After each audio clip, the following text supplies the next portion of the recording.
Bueno, un cordial saludo a todos nuestros televidentes. Hoy en Entrevistas y Reflexiones tenemos un programa muy especial. Con nosotros está José Nilson Campaña Machado. Él es profesor del área de Ciencias Sociales en el municipio de Chía y actualmente es estudiante de la Maestría de Recursos Digitales Aplicados a la Educación en la Universidad de Cartagena. Bienvenido, José Nilson. Muy buenas para todos ustedes, pues es un gusto estar aquí en este programa de reflexiones y especialmente de los procesos educativos. Bueno, cuéntanos, ¿qué diferencias hay entre la educación que hoy en día se da en los colegios en el siglo XXI con la educación del pasado? Pues yo creo que, y siento, y realmente se mira en el aula, que hay algo muy transformador, muy abismal, ya porque la educación del siglo anterior era muy dada a la memorización, el aprendizaje, la persona memorizar todo lo que decía, digamos, Piaget, un pedagogo, tal. Hoy no, la educación de hoy día es muy dinámica. ¿Por qué? Porque permite la interacción entre el sujeto con el objeto, ¿sí? Entonces quiere decir que el estudiante de hoy día va a preguntarse de dónde proviene tal cosa, por qué surge tal cosa. Eso es lo más interesante, porque ya viene el cuestionamiento, ¿sí? Y es más, ya la educación es un proceso de reto. Entonces la educación de hoy día, del siglo XXI, lleva al estudiante a asumir retos.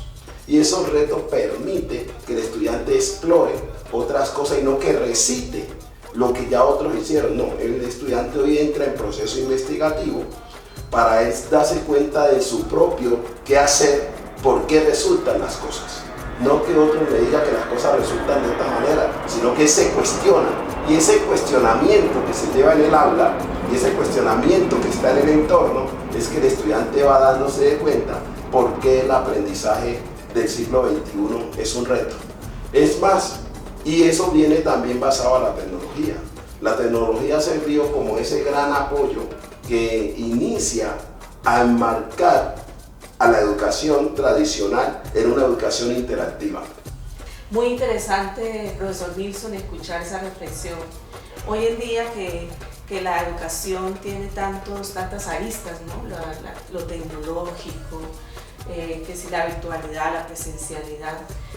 Pero, ¿qué ha cambiado, por ejemplo, en los actores? ¿Qué actores intervienen hoy en la educación? Los actores que intervienen en la educación tenemos que tenerlo muy claro. Primero, el Ministerio de Educación a través del Gobierno Nacional.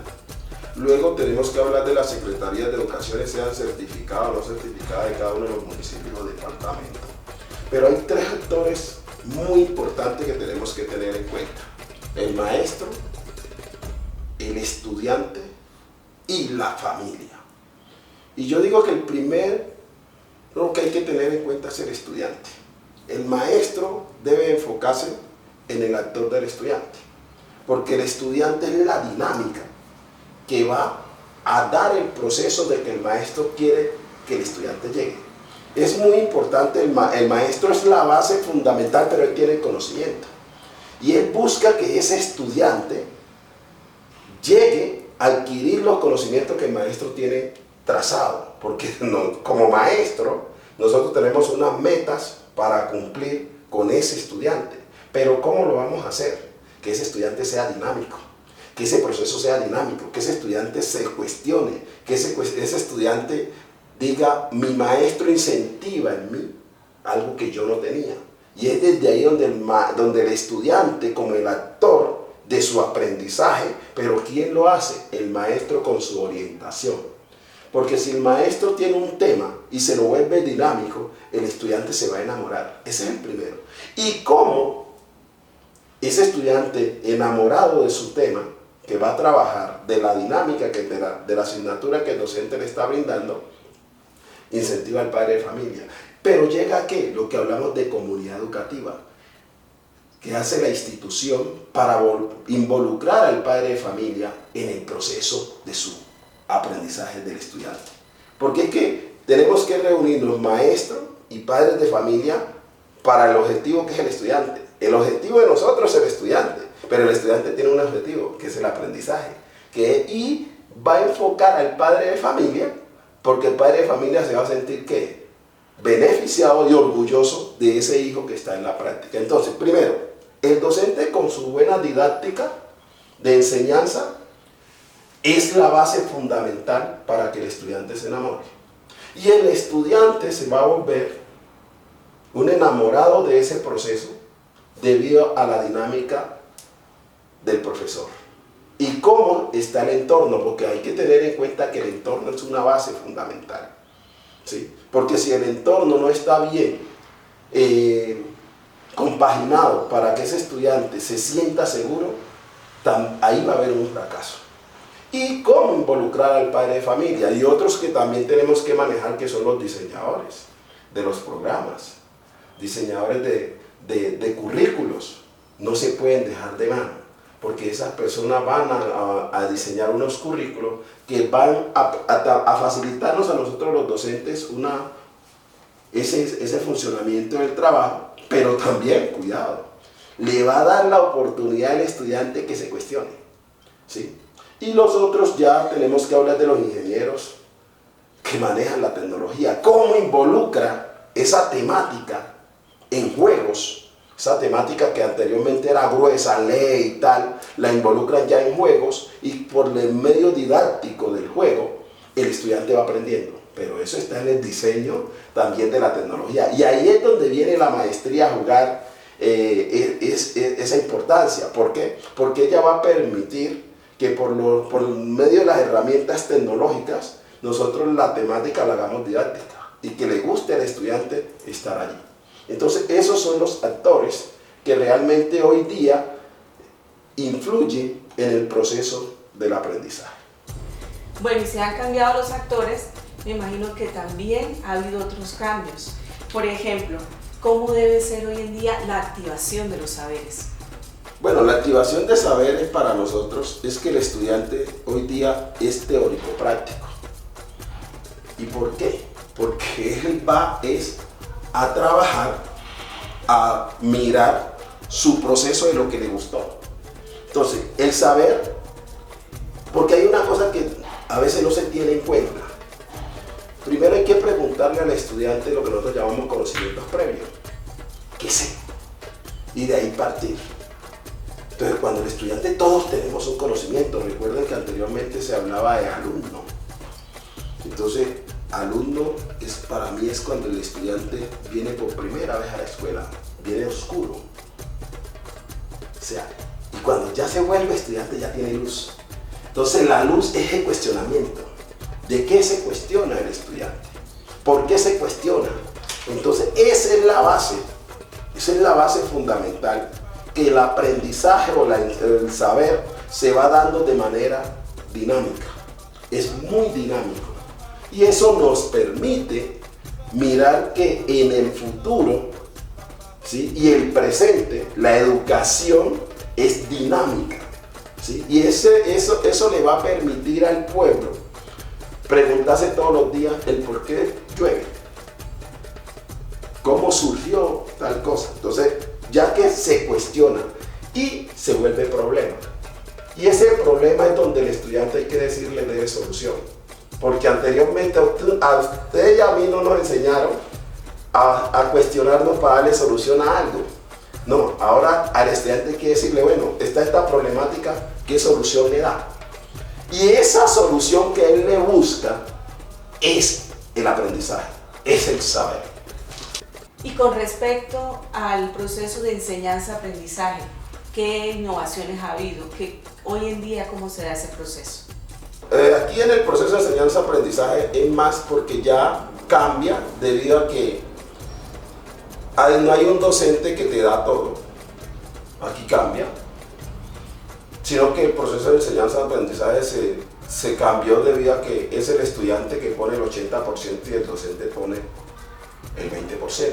¿Por qué el estudiante? Porque se volvió la autonomía.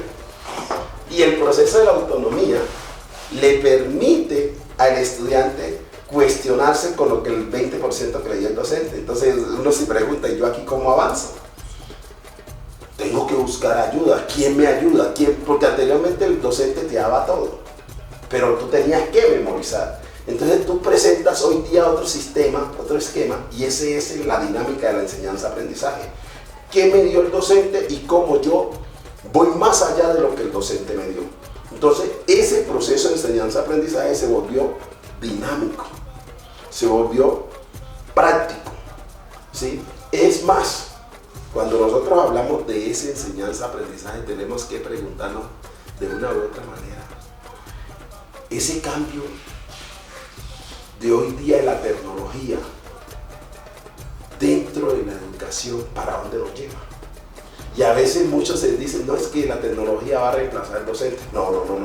La tecnología nunca va a reemplazar al docente, porque para eso está la didáctica del aprendizaje. Pero sí la tecnología es la que permite facilitarle al estudiante y al mismo docente que el aprendizaje sea de manera productiva, ¿sí? De manera cuestionada, de manera dinámica, de manera, como le dijera, hay otro término que decimos, proactivo. Eso nos lleva a ser más proactivo todo el proceso.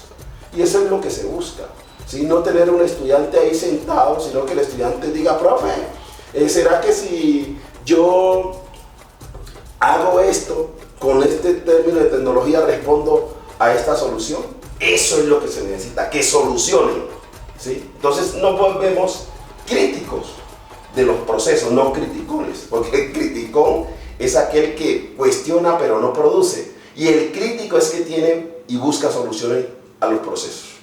Y para finalizar, me imagino que hoy en día se evalúa distinto. ¿Qué cambios ha habido? ¿Cómo es la educación? ¿Cómo se evalúa la educación hoy en día? La evaluación del proceso debe ser dinámica y continua. Siempre debe ser continua. No para acorchar al estudiante como tal, sino para mirar dónde está la falencia y fortalecer. Eso debe ser la evaluación. La evaluación debe ser continua. No debe ser una evaluación para decir, vamos a evaluar tanto el texto y usted perdió por eso, no. Es mirar dónde estuvo. La evaluación es para mirar qué proceso no se ha completado, qué proceso no se ha dinamizado para que se dinamice. Eso debe ser la evaluación de hoy día, y así debe ser. Si un estudiante, digamos, en la evaluación, yo les voy a evaluar, digamos, los ríos de Colombia, y entonces el estudiante allá en su proceso me puso que el río Magdalena no era el río más importante de Colombia, sino que el río más importante de Colombia era el Cauca. La pregunta es, ¿por qué para ese estudiante el río Cauca es el más importante? La otra puede ser que para él el Magdalena no sea el más importante sino el Amazonas, porque puede decir que como el Amazonas es el río más grande del mundo, el más caudaloso, ¿sí? Y el más ancho, entonces puede